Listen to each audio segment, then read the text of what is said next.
कुछ साल पहले तक ना मुझे भी लगता था कि मैं ना बहुत स्मार्ट हूँ पैसों के मैटर्स में। फाइनेंस की डिग्री ले रही हूँ, स्टॉक्स में इन्वेस्ट कर लेती हूँ, म्यूचुअल फंड्स मैनेज कर लेती हूँ, बजट मैनेज कर लेती हूँ और जेन्युइनली मुझे यही लगता था कि मैं ना पैसों की बहुत ही समझ रखती हूँ। लेकिन टाइम के साथ ना मुझे एक बहुत ही हार्ड सा ट्रुथ समझ आया कि फाइनेंशियली एजुकेट होना और फाइनेंशियली लिटरेट होना इज टोटली डिफरेंट। बुक्स और डिग्री ना आपको पैसों की नॉलेज देती हैं, लेकिन जो रियल लाइफ हैबिट्स होती हैं ना, वो डिसाइड करती हैं कि आपका पैसा आपके लिए काम करेगा या आप पैसों के लिए काम करोगे। और जो हैबिट्स ना मेरी फाइनेंशियल लाइफ को टोटली चेंज कर गई ना, वो ना तो बहुत ज़्यादा कॉम्प्लिकेटेड थी कभी और ना ही कभी ज़्यादा टाइम कंज्यूमिंग थी। वो बस छोटी छोटी सिंपल हैबिट्स थी जो टाइम के साथ में कंपाउंड होती चली।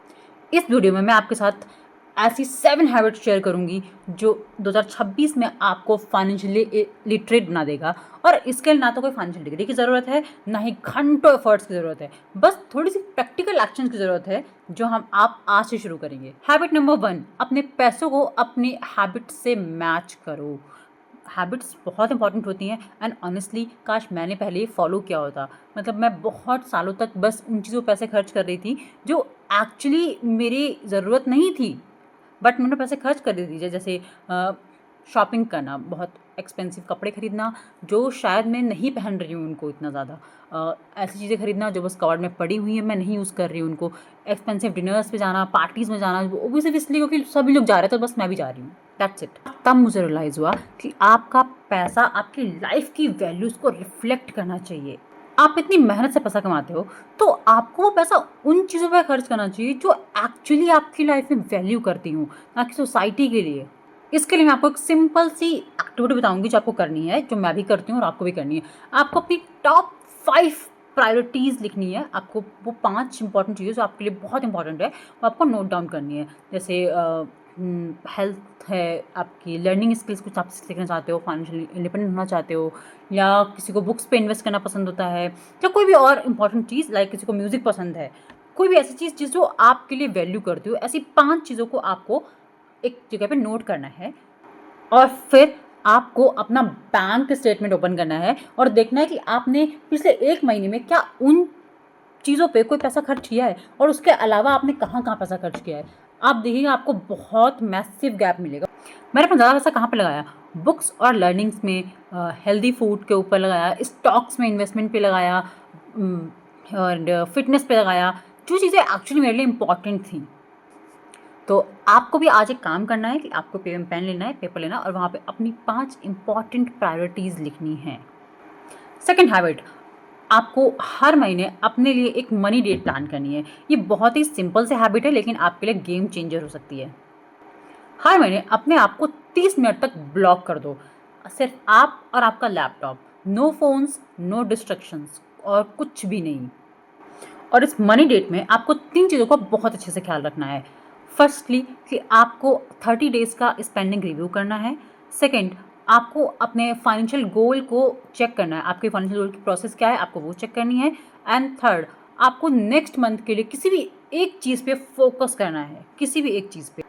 जैसे आपको आपका 20% से इन्वेस्टमेंट इंक्रीज़ करना है, 1% से इंक्रीज़ करना है, आपको अपनी टेक अवेज़ को कम करना है, शॉपिंग को कम करना है। आई मीन वैसे बहुत चीज़ें होंगी जो आपको कम करनी होंगी, जो आपको फर्स्ट हैबिट में मिली होंगी, जो आपने प्रायोरिटीज़ सेट की होंगी, लेकिन आपको केवल किसी एक ही चीज़ पे फोकस करना है। ये नहीं कि आप एक साथ ही लग गए सबको कम करने में, तो थोड़ा स्ट्रेस हो जाएगा आपके लिए भी। केवल एक चीज़ पे फोकस करिए, आपके लिए ईजी होगा और सिंपल होगा। तो आपको केवल एक चीज़ को कम करना है या आपको इन्वेस्टमेंट बढ़ानी है, whatever you thought you have to do.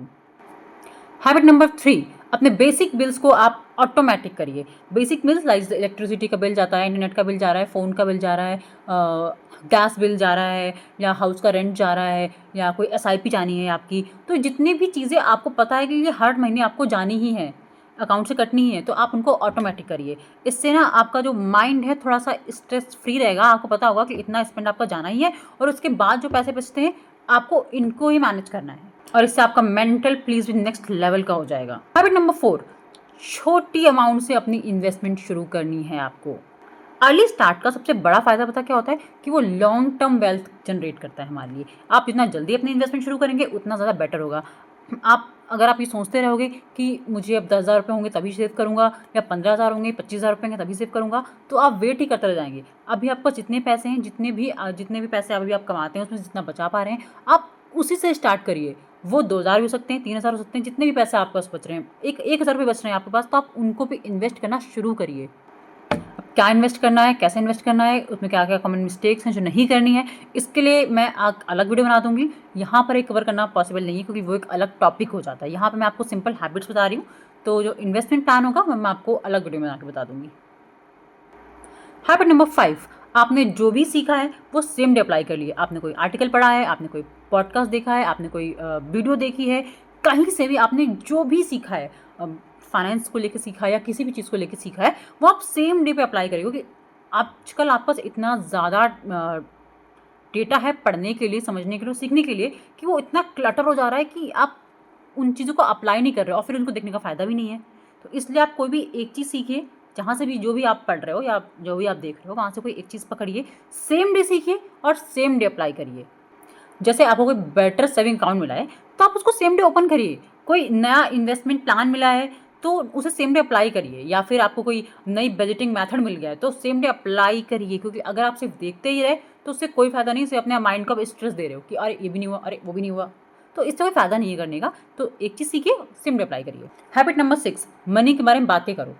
Money के बारे में बात करना बंद मत करो, क्योंकि मैं देखती हूँ लोगों को कि लोग सारी बातें करेंगे, बस पैसों को लेकर बात नहीं करेंगे। क्योंकि उनको लगता है ओह माय गॉड, मैं अपने पैसे किसी से कैसे शेयर कर दूँ।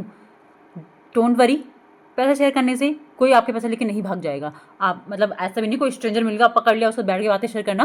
आपकी फैमिली है, आपके फ्रेंड्स हैं, आपके पार्टनर्स हैं, उनके साथ में बैठ के अपने फाइनेंसेस को डिस्कस करो कि चल बता यार, मैं अपना बजट ऐसे से मैनेज कर रही हूँ, तू कैसे से कर रही है शेयर। तो इससे आप एक दूसरे से सीख सकते हो, और जब आप डिस्कस करोगे तो आपको और कॉन्फिडेंस आएगा कि ओ वाओ, मैं ज़्यादा अच्छा कर रही हूँ या फिर तू अच्छा कर रही है, तो मैं उससे सीख सकती हूँ ये चीज़ें। ये इंपॉर्टेंट नहीं कि आप जाके नंबर ही बता दो कि हाँ मैंने 30,000 यहाँ डाले, 5,000 यहाँ डाले। नो नो नो, आप परसेंटेज में बात कर सकते हो, आप एक्सपीरियंस में बात कर सकते हो। एग्जैक्ट अमाउंट शेयर करना इंपॉर्टेंट नहीं है, बट अपने आसपास की सराउंडिंग ऐसी बनाइए जहाँ पर ऐसे लोग हों जो फाइनेंस के बारे में सोचते हों, वहाँ उसमें इन्वेस्ट करते हों और उसको बहुत अच्छे से मैनेज करना चाहते हों या कर रहे हों। Last habit is long term thinking develop करो। हम ना अभी जो इंस्टेंट ग्रेटिफिकेशन वाली दुनिया में रह रहे हैं, तो हमें सब कुछ बहुत इंस्टेंट चाहिए, but wealth generation is a slow process. आप एकदम से पैसा नहीं कमा के एकदम अमीर नहीं बन जाओगे, कोई लॉटरी नहीं लगने वाली है। सो इंस्टेंट ग्रेटिफिकेशन से आप बाहर आइए और लॉन्ग टर्म सोचिए कि कैसे आपको प्लान करने हैं अपने इन्वेस्टमेंट्स को। अपने जब आप अपने फ्यूचर को इमेजिन करोगे ना, तो जो आप इसे शॉर्ट टर्म टेम्पटेशंस को जो आप अवॉइड कर रहे हो, तो वो आपके लिए बहुत ईजी हो जाएगा और आपको वो हैप्पी वाला फील मिलेगा। ओ कोई बात नहीं, मैंने अभी ये चीज़ नहीं ली तो कोई बात नहीं, लॉन्ग टर्म में जो ये मुझे हेल्प करने वाला ना, जो जनरेशन मेरी वेल्थ जनरेट होने वाली है ना, आप उसके बारे में सोचो। सो आपके लिए बहुत ईजी हो जाएगा कि आप शॉर्ट टर्म टेम्पटेशंस को बहुत ईजिली रिमूव कर पाओगे। अब बात मैंने यहाँ पे की थी सिर्फ 7 हैबिट्स के बारे में, लेकिन एक बोनस हैबिट मैं आपको दे देती हूँ कि अपने स्किल्स पे पैसा खर्च करना कभी मत बंद करिएगा। जो भी स्किल आप सीखना चाहते हो उस पर पैसे खर्च करिए। जैसे बुक्स रीड करना, जैसे बुक्स में इन्वेस्ट करना, कोर्सेज में इन्वेस्ट करना, या मेंटर को किसी को फीस देना। बिकॉज अगर आप अपनी स्किल्स में इन्वेस्ट कर रहे हो तो वो ऑब्वियसली बात है आपकी जो मनी जनरेशन होगा, वेल्थ जनरेशन होगा, उसमें भी आपके लिए हेल्पफुल होगा। तो उसमें इन्वेस्ट करने से आपको नहीं सोचना है कि ओ माय गॉड मैं क्यों इन्वेस्ट करूँ, इस पैसे बचा लेती हूँ, फ्यूचर में काम आएंगे। नो, अगर आप वहाँ इन्वेस्ट करते हैं तो ये आपके लिए और ज़्यादा, आपको और ज़्यादा चीज़ समझ में आएंगी कि और कैसे मैं वेल्थ इंक्रीज़ कर सकती हूँ। So financial literacy is not very tough, बस हमें ये नहीं पता है कि हम शुरू कहाँ से करें। तो शुरू करना मुश्किल था, ये एक्चुअली मुश्किल काम नहीं है। क्योंकि जितनी हैबिट्स मैंने आपको बताई हैं, क्या उनमें से कोई भी टफ है? क्या उनमें से आपको कोई पैसा खर्च करना है? नहीं। या फिर क्या आपको उन्हें बैठ के घंटों का टाइम देना है? नहीं। आप 30 मिनट दे सकते हैं महीने में 30 मिनट देने हैं आपको सिर्फ मनी डेट के लिए। आपको आपका जो 5 प्रायोरिटीज़ मैंने आपको बताई वो आपको हफ्ते में, अब अगर आप स्टार्टिंग करने बैठोगे तो हो सकता है आपको एक दिन, एक महीना लग जाए या 1 हफ्ता लग जाए उन प्रायोरिटीज़ को डिसाइड करने में। लेकिन तब उसके बाद आपको वो चीज़ कंटिन्यूस नहीं करनी है, लेकिन वो आपके लिए हेल्पफुल रहेगी। आज लिया एक सही डिसीजन आपकी लाइफ को फ्यूचर में बदल सकता है काफ़ी हद तक। And thank you so much for being a part of this journey. And I hope ये वीडियो आपको 2026 में फाइनेंशियली लिटरेट होने में हेल्प करे।